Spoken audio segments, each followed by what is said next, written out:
Житель села Рават Санджар Абдинаби Улу 2 года назад купил 25 семей пчел. Учитель по профессии решил заниматься пчеловодством. На дворе теплая погода, несмотря на это, пчеловод уже подготовил насекомых к зиме. Эти пчелы готовы зимовать. Они прошли все необходимые процедуры. Мы провели профилактику от болезней. Пчелы тоже болеют. Например, есть такая болезнь, как вароатоз или другие паразитарные заболевания, поэтому лечить пчел нужно обязательно.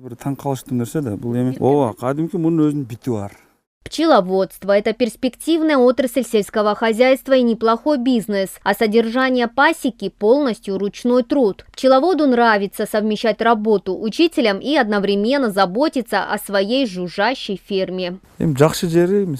Пчеловодство – это хорошо. Например, если бы вместо 25 ульев у меня было бы 25 баранов, мне пришлось бы следить за ними днем и ночью. На пасеку же я приезжаю раз в неделю. Пчелы не просят корма, их не нужно поить. Самое главное – в летнее время менять им локацию, выбирать места, где как можно больше цветов.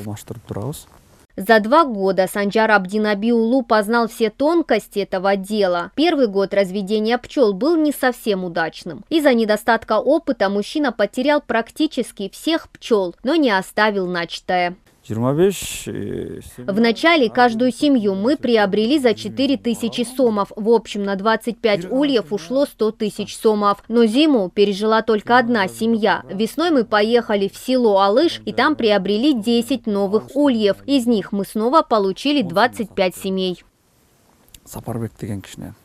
Цена на мед в зависимости от сорта начинается с 400 сомов за килограмм. Но сейчас Санджарбек не получает видимого дохода от пасеки. Мед остается в семье, раздается друзьям и родственникам. Но недавно Санджар Абдинаби Улу стал членом Союза пчеловодов страны и поэтому поставил перед собой большие цели.